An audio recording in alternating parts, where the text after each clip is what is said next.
perspective. They're going over 150 miles an hour in the corners, and they're sideways. I think that little scrimmage has affected Ron Hornaday's truck more than it did Johnny Sauter. Now Johnny's opened up almost a 1-second lead over Hornaday. Well, you saw what Hornaday did to those rear tires in order to keep from wrecking? He had those tires spinning, going and keeping him out of that outside wall. It probably hurt those rear tires. And Sauter did as well. Not quite as much as Ron, though, and that might just be the difference, Phil. We're just talking, these trucks were so closely matched. The amount of smoke that came off Ron's was less than Johnny's, and so it didn't affect Johnny's truck as much.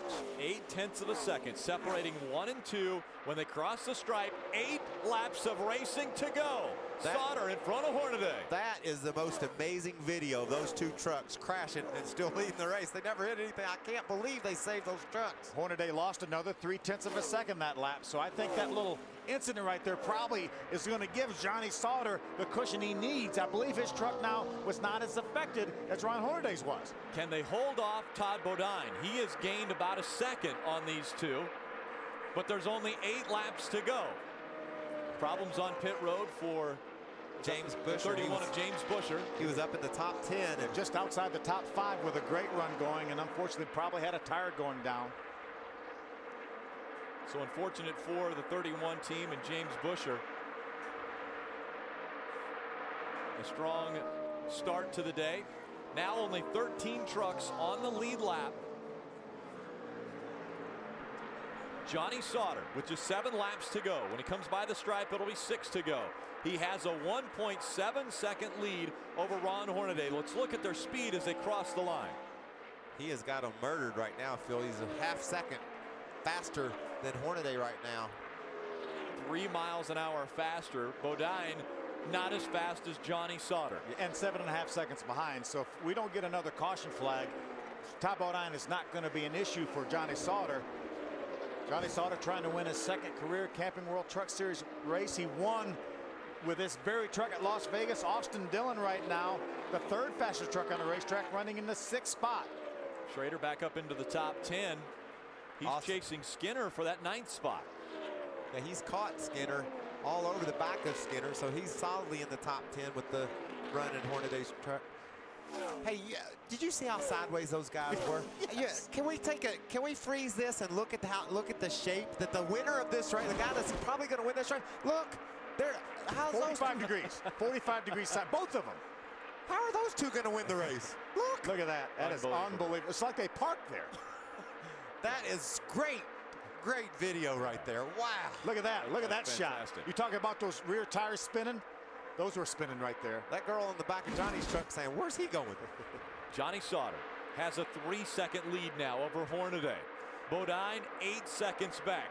Johnny Sauter on cruise control with under 4 laps of racing to go, looking for his 2nd ever win in the NASCAR Camping World Truck Series. You know, usually I'm pretty much into a green-white checkered. I think it spices things up. But after that down there, I don't think we could top it. There's no way anything cooler could happen than what those two trucks dealt with down there in turn 3 and 4.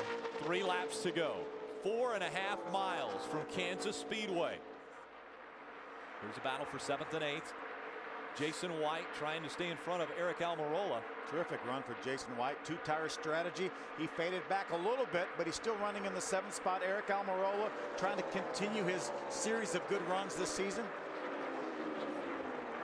There will be a little bit of a point shakeup today. Timothy Peters struggled, has had problems. He's running 7th or in the 23rd position, 6 laps down.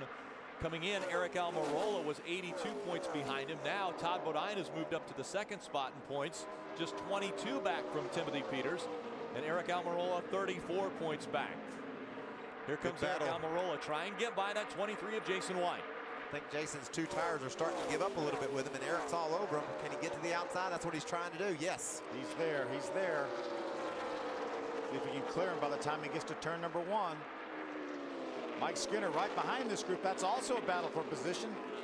And our leader gets the white flag. 1 lap of racing to go for Johnny Sauter. This battle continues. Skinner trying to get by Jason White as well. You see Ken Schrader in the background also trying to get by that 23. It's a battle for 8th right there. Jason White and Mike Skinner. Looks like Skinner's going to make it. Is he clearing? Yes, barely. And there's Schrader in the easy go number 2. Johnny Sauter coming out of turn number 4. The final tri-oval. Sauter is looking for his second win in the Truck Series. That's how you win races. That's how you drive a race truck. Three-way battle here. Three wide going into 3. Kenny Schrader trying to take away the 8th position. He gets loose. Still battling through 3 and 4. Here comes the 81. That's David Starr. It's a rough lap for Jason White. 7th to 11th. And it's Schrader in 9th, Starr in 10th, Jason White 11th, Ricky Carmichael 12th. And you saw a little bit there what Schrader was dealing with. That thing was loose. You know, every time he would make a move to the inside, the thing would get sideways, but he battled home to a 9th place finish. What were those guys saying to each other? I think Ron Hornaday was saying, congratulations, man, you deserve that after that save. I mean, Ron Hornaday did not run into him intentionally. We saw him get loose when he got there, but what an incredible save by both those drivers. I hope that's what he was saying. That was amazing. What an incredible race. Let's go down to Ray. And Johnny Sauter keeps saying on the radio, unbelievable, unbelievable. Joe, what was your thoughts when you saw him dead sideways in the middle of 3 and 4? I just put my head down and I was like, well, please get out of this. And I don't know how he did it, but he did it. Spectacular. Tell me about the gelling of this team. In a short period of time, you guys have really pulled together something special. It's amazing. We got a good group of guys here, and we started the season. We ended the season last year with a bang, and we started out the season here, and we got a little bit off. And this week we went to basics, and we brought old 23 back out, and she did it again for us. I love this truck. I have a feeling 23 will be back when we go to Charlotte, guys. Yeah, really impressive. And I'm telling you, you can't imagine what that's got to feel. You guys can, but it's extremely difficult to imagine. They're doing 150 miles an hour at least, and all of a sudden sideways, and neither one of them got turned around. They kept it going and got it straightened back out. That was one of the finest pieces of driving by both of those guys, not just one of them. Synchronized driving. Incredible. I want to pat. If I had a yellow flag, that thing would have been flying out.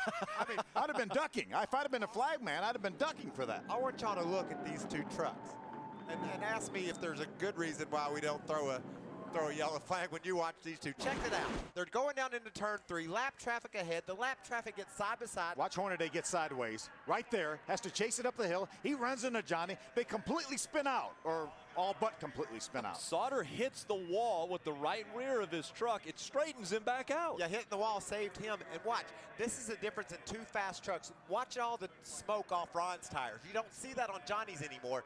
And that's just burning rubber off those Goodyear tires. 10th different race winner at Kansas, and Ron Hornaday's in there saying, can you believe what we just did? Good job to the crew, and let's go down to victory lane.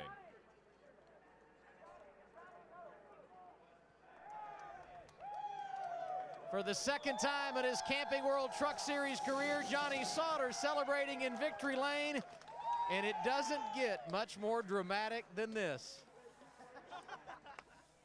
You got a nice little shower, and I got to ask you about that save with about 12 laps to go. That was incredible. That is. I mean, I don't know what else to say. I want to thank In Country Television for coming on board with us here at ThorSport.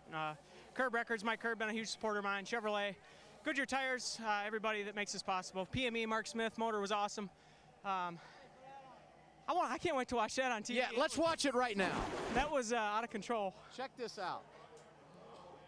What are you thinking right about now when he slides up the track and gets into you? I'm thinking that dirty bugger Hornaday got me again. But that was awesome. I mean, I just can't say enough about Duke and Ron Thorson for giving me this opportunity to drive this race car, and I want to thank God. I mean, that's a huge part of this, and that is awesome, isn't it? Now watch, look at this picture. Look at this picture, and you tell me what you think now that you're standing in victory lane. I don't know. That's maybe I'm the man. I don't know, but it's just cool. I mean, obviously our truck was good all weekend, and you see what they're getting ready to do back here? It was my birthday yesterday. They're getting ready to put a cake in my face. Let's let that happen. A perfect way to celebrate. Johnny Sauter with an unbelievable save, and the end result, career victory number 2 at Kansas. Ray? I'll tell you what, Adam, Ron Hornaday made a trip in there to talk to Johnny Sauter. I have to tell you, I've been watching you race for a long time. That's some of the finest driving I've ever seen in my life. Yeah, just good handling, truck, and a lot of side force. But